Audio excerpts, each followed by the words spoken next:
Eh ben bonjour, merci d'avoir rempli la salle. Je pense que vous n'avez pas bien compris le sujet de la conférence. Alors on va parler d'un sujet hyper technique, on va parler des performances de rendu CSS. Ça va être vachement fun. Et du coup, comme c'est un terme un peu rabarbatif, on va surtout parler de trois choses. En fait, on va essayer d'avoir des interfaces qui soient fluides. Par interface fluide, j'entends avoir un défilement au scroll, on s'attend à ce qu'il n'y ait pas de latence. En fait, quand on demande de scroller, ça scrolle. Que quand il y a des transitions d'animation sur mon site web, ce soit fluide également.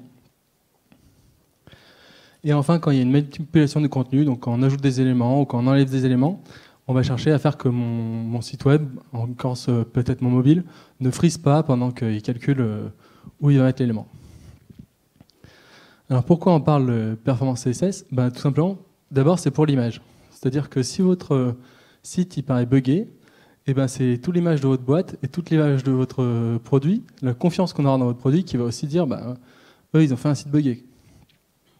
Ensuite c'est l'immersion. Si vous êtes un site e-commerce, si votre animation elle est buggée, vous allez perdre l'immersion. C'est exactement comme quand vous êtes au cinéma et que la 3D elle n'est pas réelle, les effets spéciaux vous y croyez pas, vous allez vous concentrer sur la forme plutôt que sur le fond. C'est pas ce que vous voulez quand les gens sont sur votre site web.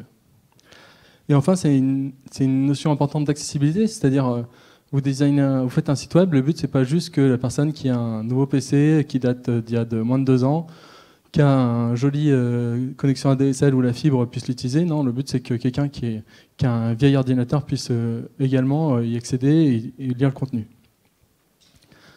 Pour ça, 2 anecdotes. Il y a Airbnb qui ont changé leur guideline de design pour réduire drastiquement les ombres portées. Parce qu'ils se sont rendus compte que sur les vieilles machines, donc en l'occurrence Chromebook et sur tout ce qui était vieux téléphone portable, c'était trop lent à dessiner et que le scroll était complètement désagréable. Donc ils l'ont pris au sérieux et ils ont pris des décisions de changement de design pour que ça convienne à leur désir d'accessibilité. Et un autre, pour vous dire que c'est important quand même, les performances de rendu CSS. Quand Opera fait un article sur les 3 raisons principales qui fait que vos scripts JavaScript sont lents, l'un des 3 points, c'est les rendus CSS. On ne sait pas l'utiliser avec JavaScript, on fait des choses qui ne sont pas performantes et du coup, nos scripts sont lents. C'est un sujet qui va être assez complexe. C'est un sujet où j'aurais pu parler 2 heures, mais on ne m'a pas laissé 2 heures et puis vous seriez tous endormis.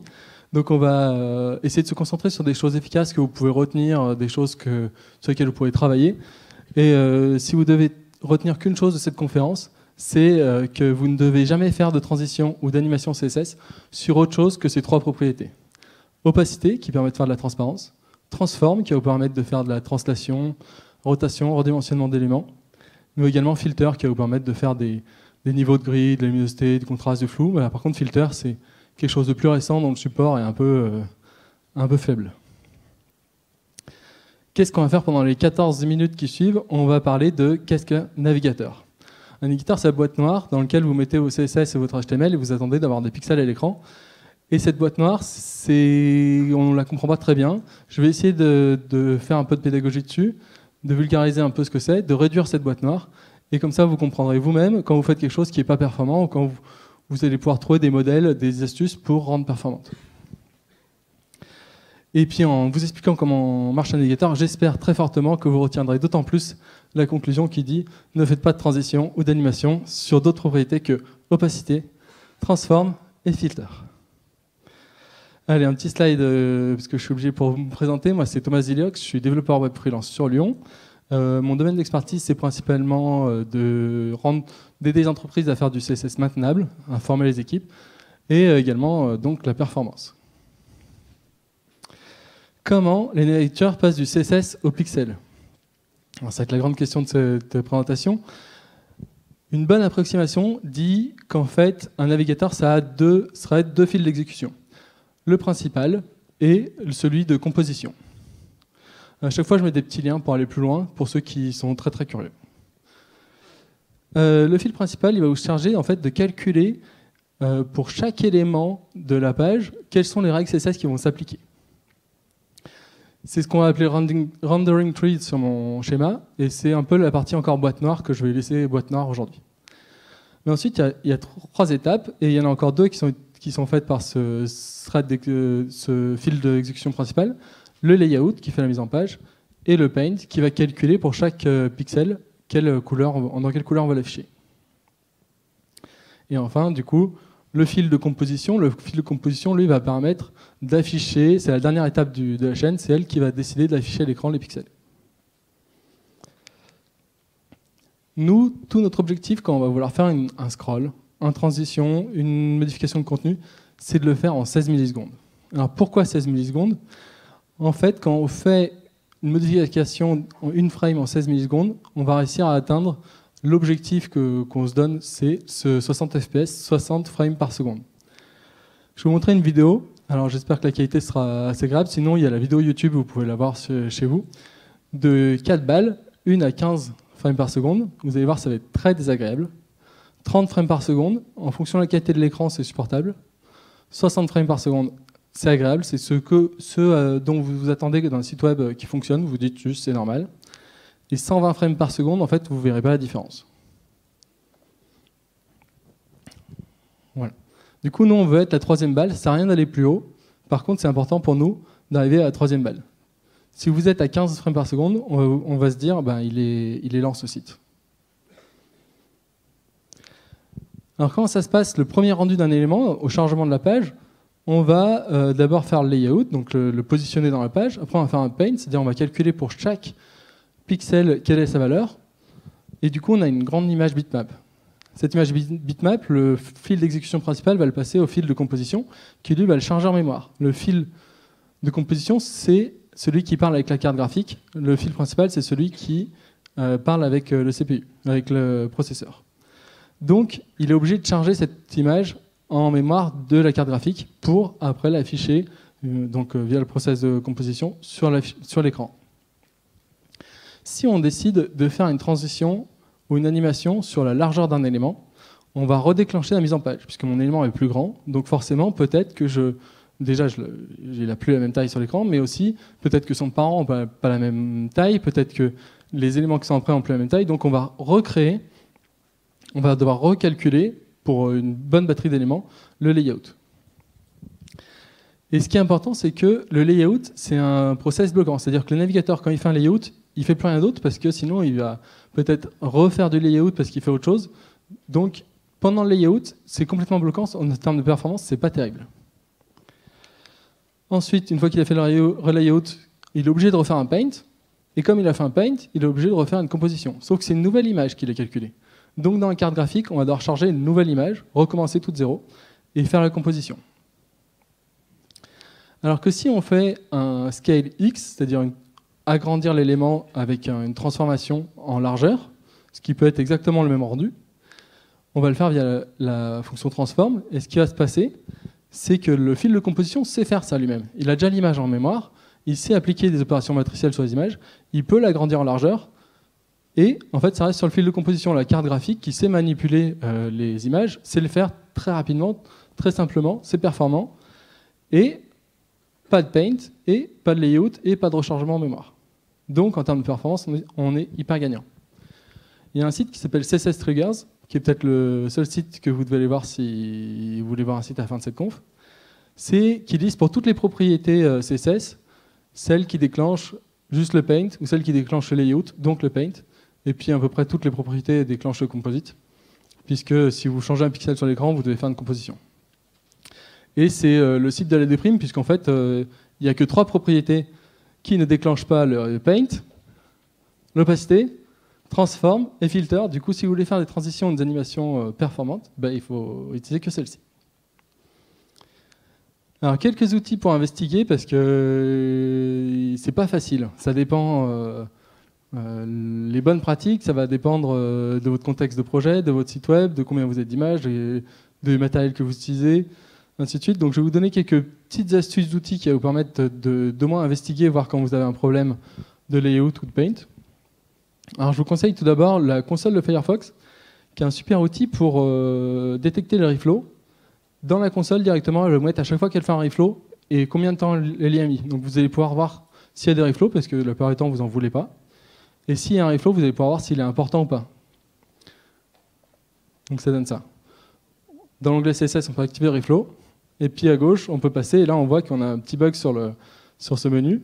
Du coup, à chaque fois que je passe sur un élément, et ben on a refait un layout, alors que nous, on voulait juste faire une transition à gauche à droite. Donc on va essayer de chercher l'explication de ce bug. Et on voit que bon, non, les reflows, il y en a qui sont plus coûteux que d'autres. C'est aussi intéressant. Ensuite, le Paint, vous pouvez aussi l'investiguer à l'aide cette fois-ci de la console Chrome, puisqu'il y a le même outil pour Firefox, mais je le trouve pas fiable et pas très agréable en lecture. Cette fois-ci, dans la console, vous avez un petit onglet là, dans lequel vous allez pouvoir cliquer sur Rendering, et vous pouvez activer Paint Flashing, c'est-à-dire que vous allez demander de faire une petite bordure à chaque fois qu'il refait un Paint. Et on voit qu'à la limite, c'est normal qu'il fasse un Paint des éléments du menu, encore on peut sûrement l'éviter. Par contre, on voit que des fois ça clique complètement, je vais vous le remettre, et qu'on repeigne tout le menu. Alors là, c'est encore une autre erreur qu'on va essayer de chercher pourquoi ça fait ça. Pour chercher pourquoi ça fait ça, dans Chrome, vous avez un outil qui s'appelle Timeline, qui vous permet en fait d'enregistrer ce que fait le navigateur, et puis vous faites ce que vous voulez, vous mettez stop, et vous allez pouvoir après revoir en détail ce qui s'est passé dans les processus du navigateur. Donc là, dans ce cas-là, j'ai fait cet exercice. On voit en fait, en haut, on a une timeline. Il a fait un layout, il a mis à jour le tri. Et puis, ces petits blocs en vert, qu'on voit tout en haut en vert, là, il y a dont un qui a une petite bordure, c'est le paint. Donc, vous cherchez le paint et vous voyez qu'en fait, à un moment, il a peint tout mon menu. Et vous voyez d'ailleurs qu'il a peint, vous avez le détail, il a peint 10 rectangles, mais il a aussi omis 10 éléments de texte. Donc, c'est vraiment pile poil mon menu. Et ben, on voit qu'à ce moment-là, il a repeint tout ça. Donc, si vous avez du Paint et vous ne savez pas exactement ce qu'il a fait, vous pouvez utiliser la timeline pour voir combien de temps il a passé au layout, combien de temps il a passé au Paint et qu'est-ce qu'il a repeint vraiment. Sachant que vous voyez, le repaint, il peut le faire en petit à-coup. Donc, il y a des espaces blancs entre les tirs verts. Alors que le layout, c'est un élément plein. C'est-à-dire quand il faisait le layout, il ne faisait rien d'autre. Comme je vous dis, c'est un process bloquant. Un petit peu de fun, un truc pas compréhensible de manière instinctive. Si vous mettez un élément fixe et que vous regardez dans le Chrome les éléments qui sont repeints, et ben, dès que vous scrollez, les éléments fixes ils sont repeints. Alors je ne sais pas si on voit très bien, là, si on le voit bien. On voit qu'en fait, dès qu'on bouge le scroll, il repeint l'élément fixe. Pourquoi ? Parce que par défaut, les WebKit, les Blink ont qu'une seule couche de rendu, qu'un seul layer. Donc, quand vous scrollez, a priori, l'élément fixe devrait scroller avec, sauf qu'il doit le déplacer dans l'écran, donc il repeint toute la zone qui a été survolée par l'élément fixe. Donc c'est pas que l'élément fixe, vous voyez, au-dessus de l'élément fixe, c'est colorié, ou en dessous, parce qu'il doit aussi colorier ce qu'il y a dessous. Alors, des petits retours d'expérience de vrais gens dans la vraie vie qui ont dû faire des optimisations de perf. Et ben, les éléments fixes, il y a une astuce pour en parler aujourd'hui, puisque vous en entendrez pas mal sur le net.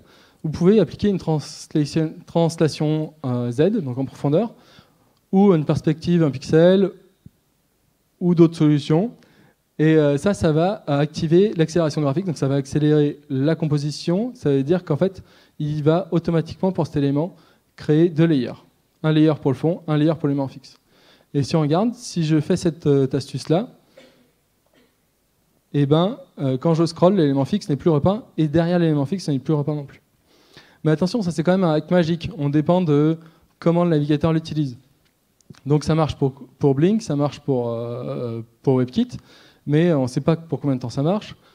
Il y a une super standard qui s'appelle WillChange qui permettait de dire ça plus proprement au navigateur, mais WillChange porte bien son nom puisque le WillChange will change. Et du coup, on ne sait plus trop ce qui va se passer avec cette norme. Chrome 53 a complètement changé sa façon d'utiliser. Vous allez aussi perdre de qualité sur les polices d'écriture. Donc ça peut être une solution, mais en un quart d'heure, je n'aurai pas le temps de vous décrire tous les cas où il faut l'utiliser et les cas où il ne faut pas l'utiliser. Néanmoins, il faut connaître cette solution pour forcer la création d'un nouveau layer. Et d'ailleurs, donc For Kitchens avait un problème de scroll. En fait, ils ont utilisé une image de fond qui est fixe. Et donc, dans le même cas, comme un élément fixe, eh ben, on se retrouve à devoir repeindre à chaque fois qu'on scrolle l'image de fond. Et l'image, c'est coûteux à écrire. Et ben ils ont fait quoi? Ils ont dit, au lieu de mettre l'image de fond derrière du texte dans le même élément, on va créer un nouvel élément juste pour cette image. Et puis on va créer un layer pour lui, avec une translation en profondeur. Du coup, eh ben, mon image, elle n'est pas repeinte à chaque fois que je scroll, et le contenu de mon élément non plus. Donc il y a un article sur pourquoi et comment ils ont fait ça. Et donc ça, c'est une bonne astuce pour gagner un peu de performance, qui a été mis en production. Une autre petite astuce par Tobias Alin. Lui, sur son client, ils animaient des box shadows. En fait, quand on passait sur un élément, on voulait ajouter une box shadow derrière. Et les box shadows, c'est hyper coûteux parce qu'en fait, vous devez repeindre tous les éléments qui sont autour de votre élément, puisque vous allez dépasser. Donc lui, ce qu'il a fait, c'est qu'il a séparé la box shadow sur un élément à part, qui fait juste la box shadow de l'élément, et il l'a fait transitionner avec l'opacité. C'est vachement malin, parce que du coup, la box shadow est toujours là, mais elle est transparente, et quand vous passez sur l'élément, elle devient opaque. En termes de performance, il a gagné beaucoup. Pareil l'article pour voir un peu plus. Et donc j'ai essayé de faire une conclusion à cette présentation, j'espère que vous avez une petite idée. Ça va être que si vous faites une transition ou une animation, il faudrait la faire que sur l'une de ces trois propriétés, l'opacité, le transform ou filter. Et ben merci beaucoup.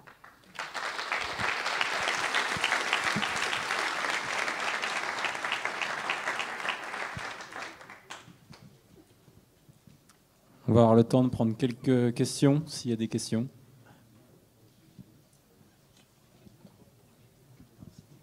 Déjà, merci pour la conf. Juste une question, quand on fait des animations, est-ce que sur les keyframes, si on en définit, on gagne aussi en perf? Les keyframes ont des perfs similaires aux transitions classiques. Je ne suis pas sûr d'avoir compris la question du coup. Les keyframes, les petites fonctions pour modif, est-ce que on n'a pas de perte de performance à utiliser des keyframes plutôt que des transformations? En fait, les keyframes, dedans, il faut dire quelle propriété tu veux changer. Du coup, tu vas pouvoir utiliser que 3 propriétés pour être performant idéalement. Ce serait plutôt opacité, transform ou filter. Mais en fait, dans ta keyframe, tu peux mettre n'importe quelle propriété. Donc, si tu mets une width, tu vas retrouver dans les mêmes problèmes. Le navigateur, il va devoir modifier l'élément. En fait, la transition et l'animation, d'un point de vue écriture CSS, c'est très différent. Mais d'un point de vue navigateur, c'est la même chose, sauf que l'animation, elle peut être déclenchée n'importe quand. Alors que la transition, c'est vraiment un changement d'état, mais d'un point de vue bas niveau, c'est la même chose. Merci. T'en prie. Et tout ce qui est transition de couleur, en fait, ou des trucs comme ça, il n'y a pas de solution magique ou... Non, pas trop. Mais l'intérêt, déjà, si tu changes de couleur, c'est que tu vas faire que du paint. Parce que tu vas pas modifier le layout si tu fais ça. C'est moins coûteux déjà à la base, en fait. C'est moins coûteux à la base. Parce que le layout, il invalide le paint, et puis en plus, il est bloquant. Mais après, tu pourrais faire des hacks, il y en a pour tout. J'ai déjà vu des systèmes où en fait, il y a un fond qui est mis au bouton, et le fond, il se translate, et puis la couleur change grâce au fond qui bouge. Après, c'est qu'une question on peut faire des suroptimisations sur tout. Il faut savoir à quelle partie on s'arrête. Est-ce que je fais un code en MATLAB mais très performant, ou est-ce que je fais un code très facile à écrire et performant? Si c'est juste une couleur, peut-être au Paint ça suffit. On n'est peut-être pas obligé de s'embêter.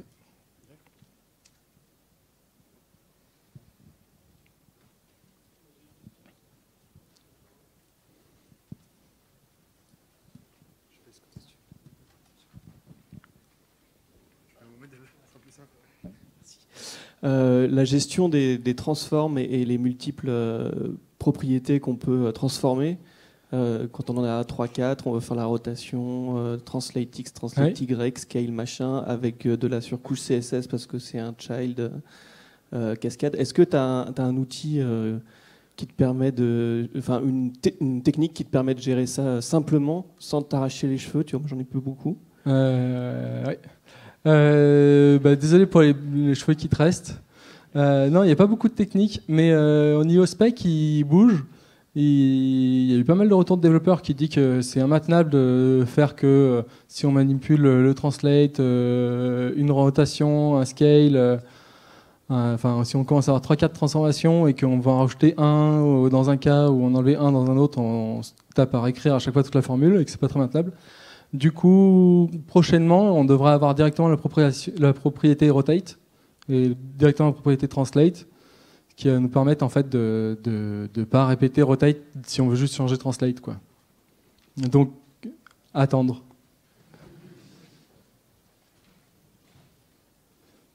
Il y a une question là.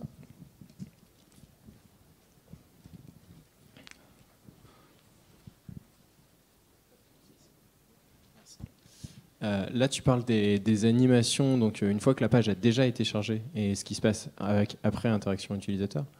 Mais les bonnes pratiques de base du style pas mettre 16 sélecteurs d'affilée dans les pages et ce genre de choses qui vont agir dès le premier rendu, tu aurais 2-3 idées comme ça?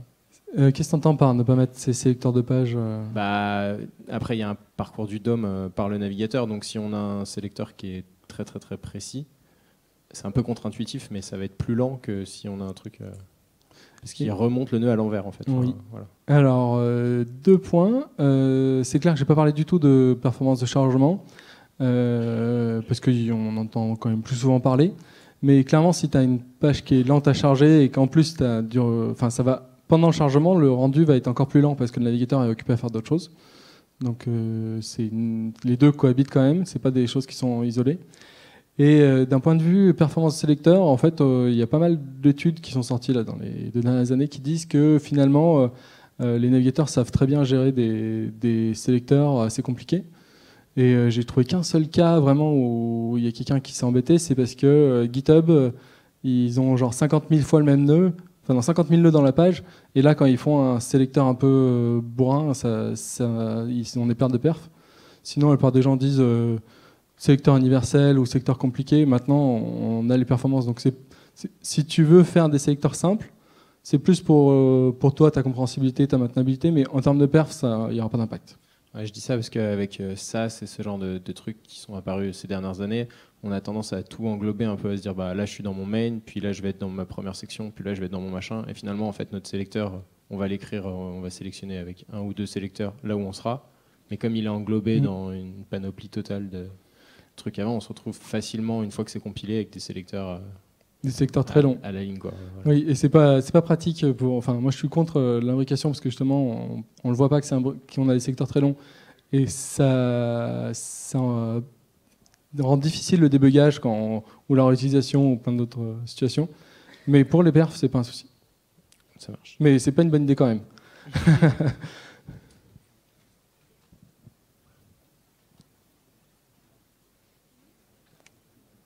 Allez. Parti ?